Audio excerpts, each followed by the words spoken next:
Hay jugadores que hacen ruido y hay otros que hacen historia sin que nadie se dé cuenta. Jefferson Savarino pertenece a ese segundo grupo. Pero ahí empieza el problema. Porque estamos hablando de un futbolista que fue campeón de la Copa Libertadores, uno de los poquísimos venezolanos en lograrlo, que brilló en Brasil, que fue figura, que ganó el Balón de Plata, pero aún así seguimos sin ponernos de acuerdo sobre qué es realmente Savarino. Y eso me genera una pregunta incómoda. ¿Y si estamos frente a uno de los jugadores venezolanos más importantes de esta generación, pero nunca lo terminamos de asumir y de valorar? Porque Savarino no fue el más mediático, no ha sido el más ruidoso, ni el que vive de los highlights, pero partido a partido, temporada a temporada, fue construyendo algo mucho más difícil: regularidad al más alto nivel. Desde Zulia, pasando por la MLS, hasta llegar a Brasil, donde el fútbol no perdona a nadie. Pero cuando miramos su historia con la selección, ahí aparecen más dudas. ¿Fue mal utilizado? ¿Nunca encajó del todo? ¿O simplemente le pedimos cosas que no iban con su juego? Jefferson Savarino tiene en su vitrina una de las mejores temporadas que ha hecho un futbolista venezolano a nivel de clubes. Y la pregunta ya no es si es bueno, la pregunta es qué lugar ocupa realmente en nuestra historia reciente. Y de eso va este video.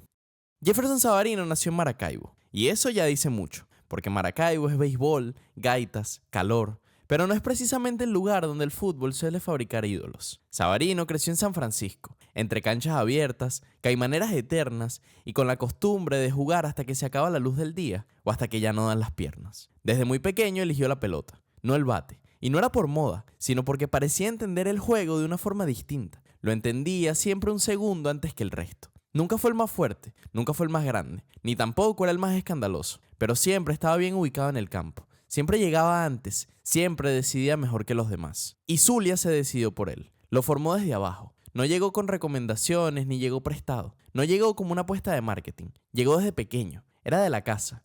Y desde las inferiores ya había algo claro. Cuando Savarino tenía el balón, el equipo jugaba mejor. Con 15 y 16 años ya estaba asomando la cabeza en primera división. Un adolescente enfrentándose a defensas hechos y derechos. En una liga dura, áspera, poco paciente. Y aún así no se escondía. Pero todavía allí era una promesa. Era un si sigue así veremos. Era un vamos a ver qué pasa. Hasta que llegó 2016. Y ahí dejó de haber dudas. Con 19 años Savarino no solo explotó, se adueñó del Zulia. Fue campeón de Copa Venezuela, fue campeón de Clausura, fue figura en la final frente al Táchira. Y lo hizo con números que no eran normales para un extremo. 14 goles, 9 asistencias entre apertura y clausura. Y teniendo peso real en el juego de su equipo. Maracaibo empezó a sentir que ese chico ya no era solo una joya, era un referente. Y entonces apareció la Copa Libertadores, la gran vitrina, portando la camiseta número 10 del equipo zuliano, enfrentándose a rivales históricos, a estadios que imponen. Y un gol en Uruguay frente a Nacional que todavía hoy se recuerda como una noche especial.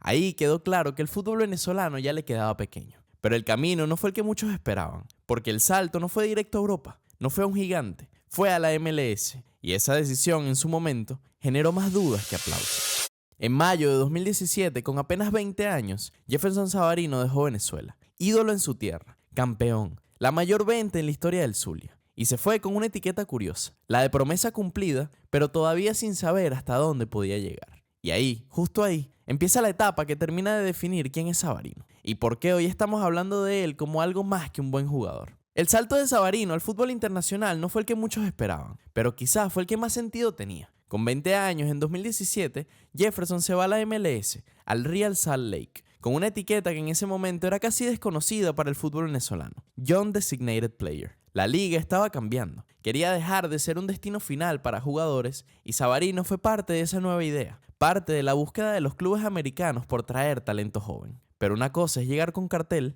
y otra muy distinta es sostenerlo. Y Savarino no tardó nada en hacerlo. Se adaptó rápido, demasiado rápido. Mientras otros sufrían el físico, las transiciones, el ritmo rápido, él encontraba espacios, se asociaba y decidía bien. Empezó jugando por la derecha, acompañado por Rusnak y con Plata. Empezó a construir algo que no se veía todos los días en la MLS. Un extremo que no jugaba para lucirse, un extremo que jugaba para hacer mejor a su equipo. La gente lo entendió enseguida, la grada lo adoptó y sus números lo acompañaron. Pero había una sensación que no se iba, que Savarino estaba cómodo, sí, pero no demasiado exigido. Y él lo sabía. Por eso, en 2019, tan solo 2 años después, toma una decisión clave en su carrera: irse a Brasil. Ir al lugar donde los errores se pagan caro, donde cada partido es una prueba, donde el talento sin carácter no sobrevive. Atlético Mineiro fue el destino. Y no lo ficharon por casualidad. Lo pidió expresamente Jorge Sampaoli. Y eso cambiaba todo. En Brasil, Savarino dejó de ser una promesa y se convirtió en un jugador de jerarquía. Ahí aparece el famoso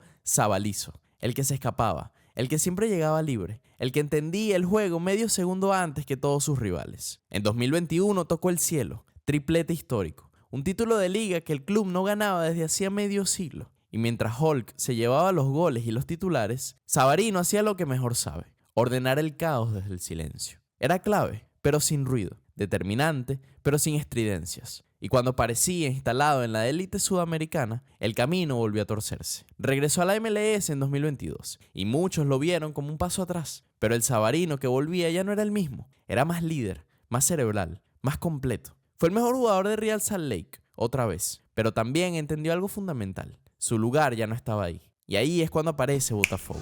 Un club herido, marcado por una de las peores caídas en su historia reciente, que necesitaba jugadores con memoria ganadora, con carácter, con temple. Savarino llegó en 2024 con dudas alrededor, con preguntas incómodas, pero también con una mochila llena de títulos. Y justo cuando su carrera a nivel de clubes parecía alcanzar su punto más alto, la gran deuda volvió a la escena. Porque mientras brillaba afuera, en la selección, la historia siempre fue distinta.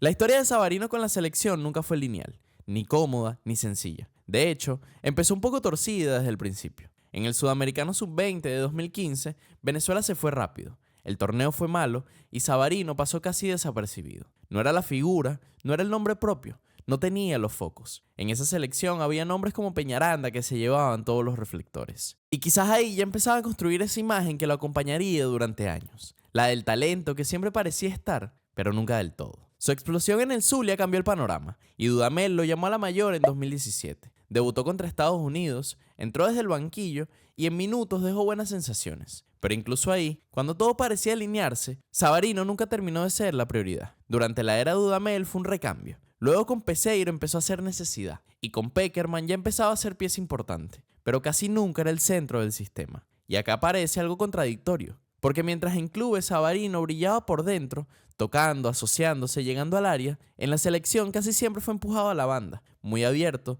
muy lejos del arco, recibiendo a 50 metros. Y claro, ahí ya no es el mismo jugador. En Brasil recibe entre líneas, en la Vinotinto recibe de espaldas, en Brasil decide rápido cerca del área, en la selección tiene que correr, retroceder, cubrir, sacrificarse, y eso no es falta de personalidad, es contexto. A eso súmale la cantidad de extremos que ha tenido la selección venezolana. Soteldo, Machís, Bello, jugadores que han tenido velocidad, desborde y que quizá cumplían más con ese sacrificio que les exigían. Y Savarino, que es más cerebral, más táctico, más silencioso, quedó muchas veces en segundo plano, incluso cuando jugaba bien. Y la crítica ahí cae fácil. Es un frío, no aparece, no marca diferencias. Pero la pregunta real nunca fue esa. La pregunta es, ¿alguna vez la selección construyó un escenario para que Savarino fuera Savarino? Ni siquiera con Batista, donde ganó peso y liderazgo, terminó de tener ese rol de interior libre, ese 10 moderno, que en clubes ha sido su mejor versión. Y aún así nunca dejó de venir, nunca se bajó, nunca se escondió. Hoy, con experiencia,